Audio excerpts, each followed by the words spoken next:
여호수아가 온 이스라엘과 더불어 길갈 진영으로 돌아왔더라. 아멘. 아멘.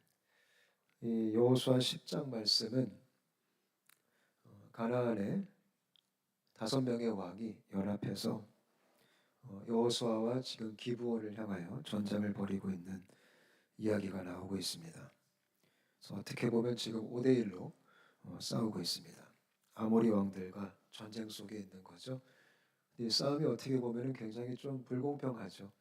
네, 5명의 왕이 뭉쳐서 지금 이스라엘 군대를 대적하며 전쟁을 벌이고 있습니다. 쉽지 않은 싸움입니다. 어떻게 보면은 숫자적으로 따져볼 때 이스라엘 백성이 패배할 수밖에 없는 상황이고요. 군사력으로 봐도 이스라엘 백성이 조금 뒤처질 수밖에 없는 그런 현실입니다. 근데 우리가 알아야 될 것은 하나님의 전쟁은 숫자와 그렇게 상관이 없다라는 겁니다. 그리고 어떤 군사력과도 그렇게 큰 상관이 없습니다. 하나님의 전쟁은 그거를 초월하는 것입니다. 저는 저와 여러분이 현실 때문에 쫄지 않았으면 좋겠습니다. 가끔 우리가 숫자적으로 모자랄 때가 있고요. 우리가 실력적으로도 가끔 모자랄 때도 있어요. 근데 그것 때문에 우리가 질 것이다. 그건 아닙니다. 정말로 하나님이 시키신 전쟁이라면 그 모든 것들을 다 초월해서 우리가 믿음으로 나아갈 수 있게 되었으면 좋겠습니다. 아멘. 그렇다고 또 현실이 중요하지 않다는 것은 아닙니다. 그렇다고 우리가 두 손 두 발 다 뻗고 아무것도 하지 말고 어차피 주님이 싸워주시니까 우리는 준비도 하지 말자. 그건 아닙니다. 최선을 다해 준비를 하지만 결정적으로 중요한 게 뭐냐면 싸움의 승패는 거기 달려있지 않다라는 것입니다. 싸움의 승패는 하나님이 함께 하느냐 아니면 하나님이 함께 하지 않느냐 거기 달려있는 겁니다. 우리가 아무리 숫자적으로 좀 적어도 하나님이 함께 하시면 이길 수 있는 겁니다. 우리가 아무리 실력적으로 볼 때 조금 뒤처질 수 있어도 하나님이 함께 하시면 이길 수 있는 것입니다. 그렇다고 실력을 추구하지 말라는 건 아니에요. 그러나 숫자와 이 인간적인 모든 것들은 제한이 있다라는 것입니다. 저는 우리가 그런 것들을 너무 신뢰하지 않고 주님을 더 믿을 수 있게 되시기를 축복합니다. 그래서 오늘 말씀은 어떻게 이겼는지가 하나하나 나와요. 좀 하나하나 살펴볼게요. 8절 제가 다시 읽어드릴게요. 그때 여호와께서 여호수아에게 이르시되 그들을 두려워하지 말라. 내가 그들을 내 손에 넘겨주었으니 그들 중에서 한 사람도 너를 당할 자 없으리라 하신지라. 이 전쟁에 있어서 가장 중요한 게 뭐냐면 오늘 8절에 기록되어 있듯이 하나님의 말씀입니다. 하나님께서 여호수아에게 등장하셔서 말씀을 하시고 약속을 하셨습니다. 이게 제일 중요합니다. 아무리 내가 이길 것 같아도 약속의 말씀이 없으면 질 수 있습니다. 아이의 성이 그렇게 해서 처음에 패한 거예요. 하나님께서 말씀하지 않았기 때문에 그들 마음대로 싸웠기 때문에 얕잡아 보고 그냥 전진했기 때문에 싸움은 무조건 다 하나님의 약속으로 시작이 되어야 됩니다. 하나님 말씀으로 시작이 되어야 됩니다. 저는 저와 여러분이 그 약속을 그 말씀을 붙들 수 있게 되었으면 좋겠어요. 그러니까 무대뽀로 나가는 게 아니에요. 우리는 말씀을 의지하여 전쟁을 선포하는 겁니다. 이 8절 말씀에 주님께서 크게 3가지 얘기를 하셨어요. 여호수아에게. 첫 번째가 두려워하지 말라. 이 얘기를 합니다. 우리 하나님은 항상 우리에게 이 말씀 하시는 분이십니다. 두려워하지 말라. 겁내지 말아라. 무서워하지 말아라. 저는 우리가 이 말씀을 들었으면 좋겠습니다. 두 번째 어떤 말씀 하셨냐면 내가 그들을 내 손에 넘겨주었다. 참 위로가 되는 말이죠. 두려워하지 말라도 위로가 되지만 내가 그들을 내 손에 넘겨주었다. 이것도 엄청난 약속입니다. 그들은 너희 밥이다. 저는 우리가 그 음성 또한 듣게 되었으면 좋겠어요. 그 다음에 또 3번째, 강도가 점점 지금 세지고 있어요. 너를 당할 자가 없을 것이다. 이 3가지 얘기를 해주십니다. 3가지 얘기. 두려워하지 말라, 내 손에 붙여줬다, 넘겨줬다. 3번째, 너를 당할 자가 없을 거다. 이게 지금도 하나님께서 이 하나님의 전쟁에 나아가는 우리들을 향하여서 하시는 말씀입니다. 이 3가지를 저희가 믿음으로 붙들었으면 좋겠습니다. 지금 여러분들에게도 동일하게 말씀하십니다. 두려워하지 말아라. 내 손에 넘겨주었다. 너를 당할 자가 없을 것이다. 믿으시죠? 이 말을 들으니까 여호수아가 지금 막 담대함이 생긴 거죠. 그래서 9절, 10절을 제가 읽어드릴게요. 여호수아가 길갈에서 밤새도록 올라가 갑자기 그들에게 이르니 여호와께서 그들을 이스라엘 앞에서 패하게 하심으로 여호수아가 그들을 기브온에서 크게 살육하고 벳 호론에 올라가는 비탈에서 추격하여 아세가와 막게다까지 이르니라. 아멘. 여호수아가 이제 그 하나님의 말씀을 듣고 그 약속을 받고 바로 뭐 하죠? 바로 순종합니다. 바로 움직입니다. 바로 그 전투의 현장을 향하여서 나아갑니다. 이렇게 표현합니다. 여호수아가 길갈에서 밤새도록 올라가 열정적으로 헌신적으로 올라갑니다. 약속이 있다고 그냥 멍 때리고 가만히 있으라는 거 아닙니다. 하나님께서 말씀하셨으면 우리의 임무는 순종을 해야 된다는 거예요. 이 약속은 순종할 때 이루어집니다. 가만히 있으면 이루어지진 않아요. 제가 좀 곰곰이 생각해 보면 요즘 우리 크리스천들이 하나님의 영광을 많이 경험하지 못하는 주된 이유 중에 하나가 순종이 없어서 그런 것 같습니다. 약속은 있는데 순종이 없어요. 말씀은 있는데 행함이 없어요. 그래서 그 약속이 그 말씀이 실제가 되는 게 아니에요. 그러니까 약속 플러스 순종이 실제예요. 전 저희가 그 공식을 잊지 않았으면 좋겠어요. 그러니까 여호수아가 8절에 그 약속을 듣고 9절에 바로 밤새도록 정말 믿은 거죠. 신뢰한 거죠. 실질적인 행동을 헌신과 노력을 하는 거죠. 전투 현장에 나아갑니다. 전 우리가 이런 믿음의 연습을 했으면 좋겠습니다. 물론 처음에는 약속만 듣고 말씀만 붙들고 순종하는 게 좀 무서울 수도 있어요. 이러다가 이거 지면 어떡하지? 이러다가 우리 낭패 보는 거 아니야? 조금 무서울 수 있죠. 근데 제가 이런 삶을 좀 경험해 보니까요. 이게 처음은 좀 무서운데요. 계속 이런 그 약속과 순종을 통한 주님의 역사하심을 경험하다 보면 이 순종의 어떤 성숙함이 있는 것 같아요. 처음에는 조금 두렵지만 계속 하다 보면 그리고 실질적으로 경험을 하다 보면 하나님이 정말 이렇게 역사하셨구나, 이렇게 일하시는구나, 이렇게 승리하게 하셨구나, 이게 쌓이고 쌓이고 쌓이다 보면 그냥 담대하게 순종할 수 있는 것 같아요. 여호수아처럼 지금 뭐 물불을 가리지 않고 계산도 하지 않고 하나님이 말하니까 바로 투입이 되잖아요. 우리가 그런 순종의 훈련들을 좀 점진적으로 할 수 있게 되었으면 좋겠어요. 처음에는 머뭇머뭇거릴 수 있어요. 근데 하다 보면 순종도 성숙하는 거예요. 그래서 우리가 성숙한 크리스천이 되어서 순종했으면 좋겠습니다. 아멘. 처음에는 의심도 있어요. 이러다가 이제 막 불안하고, 근데 그런 의심과 불안감이 처음에 있지만 그게 야금야금 이제 성숙함으로 잘 자라났으면 좋겠습니다. 역시 하나님께서 이기게 하십니다.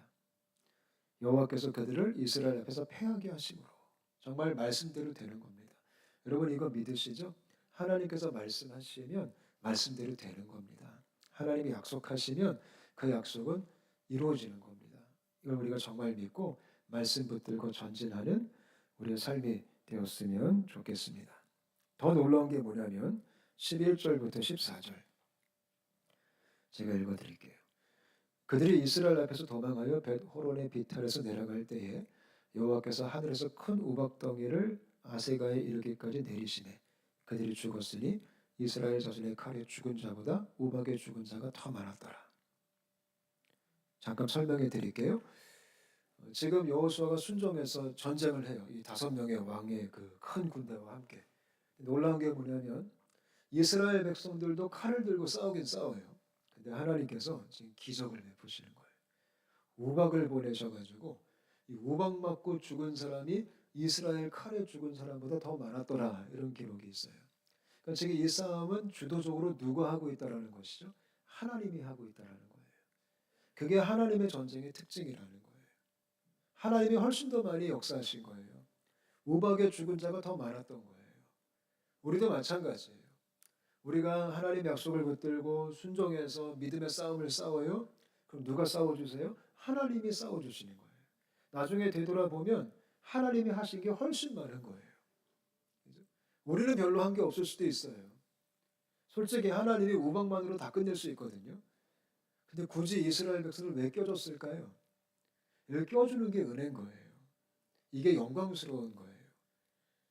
여러분, 하나님의 놀라운 역사에 우리가 함께 동참하는 것은 큰 축복과 선물이에요. 우리가 뭔가 잘해가지고 껴주는 건 아니거든요. 하나님이 그 영광을 함께 공유하는 거예요. 하나님은 이걸 함께 누리고 싶어 하는 거예요. 그 승리의 기쁨을, 그 승리의 영광을. 근데 결과론적으로는 하나님이 훨씬 더 많이 하신다. 아니요, 하나님이 다 하신 거죠, 사실요.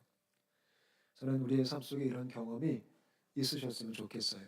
요거 경험하면 이런 경험을 한 사람들이 교만해질까요? 겸손해질까요? 겸손해지죠. 왜냐하면 내가 봐도 누가 더 많이 하셨어요? 하나님이 훨씬 더 많이 했으니까. 모든 게 다 주님의 은혜니까. 여러분, 기적은요, 맛보면 맛볼수록 우리를 겸손하게 해요. 은혜도 마찬가지예요. 은혜는 받으면 받을수록, 깨달으면 깨달을수록 우리가 겸손해지는 게 정상이에요. 근데 요즘 좀 이상한 그림이 있어요. 요즘 현대 기독교 안에, 이 공동체 안에 신기하게 하나님을 경험했다고 하는데 교만한 사람들이 있어요. 아, 나 하나님 경험했어. 굉장히 영적으로 교만해서요. 이 은혜 받은 사람들이 가끔 되게 교만하게 비춰질 때가 있어요. 마치 자기가 뭔가 된 것처럼. 나는 영적으로 이런 경지에 이르렀어. 나는 남이 못 보는 것을 보고 남이 듣지는 못하는 음성을 들어. 나는 하나님과 이렇게 친해. 그게 어떤 교만함으로 자리를 잡는 그런 이상한 비정상적인 장면이 있을 때가 있는데요. 그거는 기적을 경험한 게 아니에요. 그거는 은혜를 받은 게 아니에요. 그건 잘못된 은혜예요. 은혜는 진짜 받으면 우리가 점점 겸손해져요. 하나님의 기적을 내가 체험하면 체험할수록 우리는 점점 작아지는 거예요. 그런 은혜를 우리가 받았으면 좋겠어요. 지금 이스라엘 군대가 뭐 할 말이 있어요? 자기네들이 보니까 자기네 칼보다 지금 우박 때문에 훨씬 더 많은 적군들이 전사했는데요. 그럼 이 결과적으로 누구를 자랑할까요? 하나님을 자랑하는 거예요. 우리의 칼이, 우리의 헌신이, 우리의 전투력이 이 아모리 왕들을 무찔렀다. 그런 얘기 못하죠, 감히. 왜냐면 눈으로 봤으니까 하나님이 지금 하신 것을요. 이런 놀라운 주님이 하시는 기적이 여러분의 삶 가운데 있게 되시기를 바랍니다. 그게 크리스천의 삶이 되어야 돼요. 그래서 우리는 끝자락에 할 수 있는 게 예배밖에 없어요. 주님이 하셨습니다. 숟가락 얹게 해주신 거 감사합니다. 근데 결국은 다 주님이 하신 겁니다. 그런 은혜를 우리가 체험했으면 좋겠습니다. 근데 오늘 말씀 보면 12절, 그죠?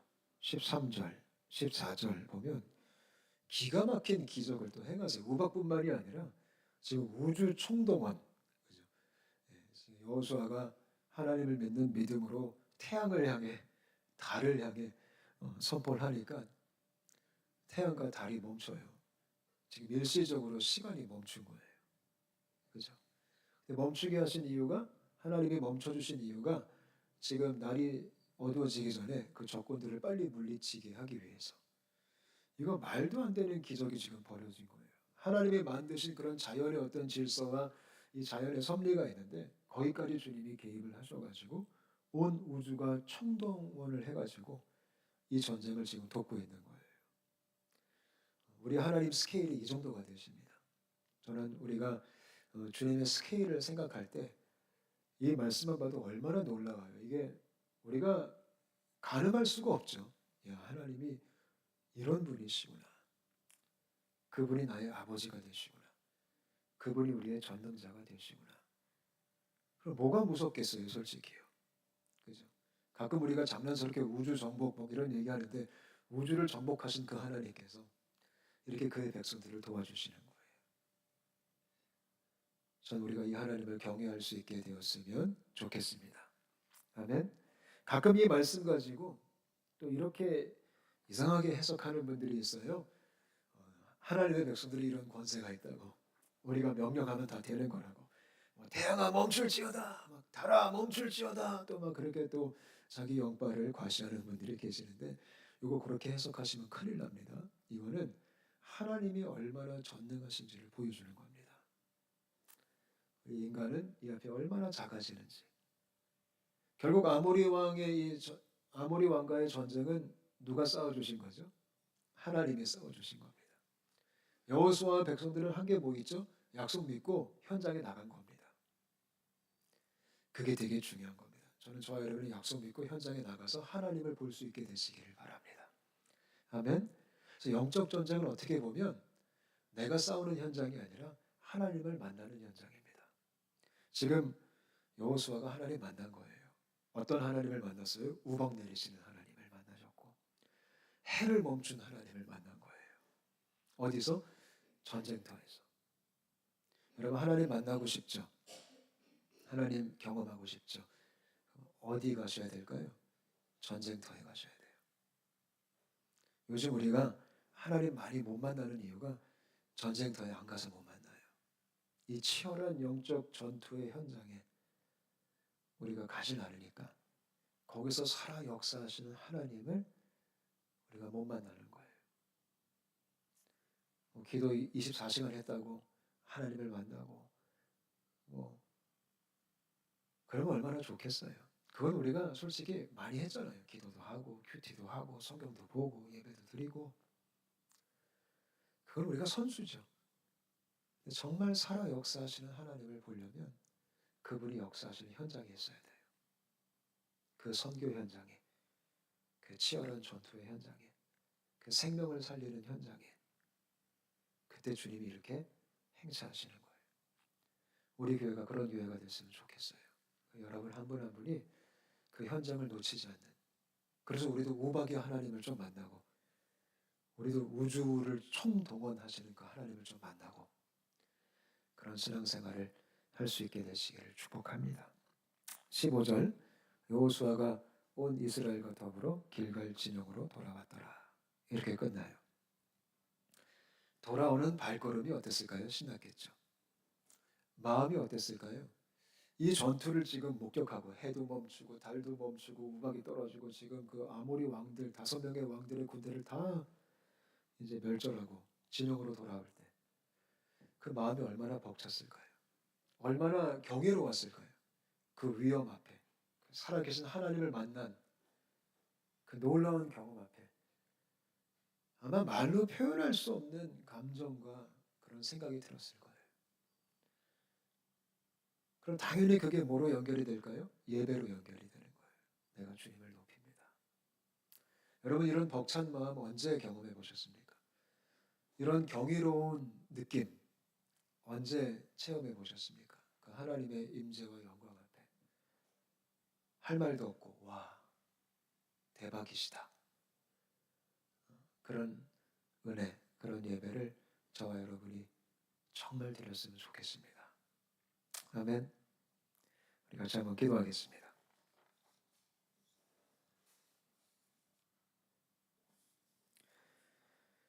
우리 합심해서 같이 기도할까요? 우리 같이 기도하실 때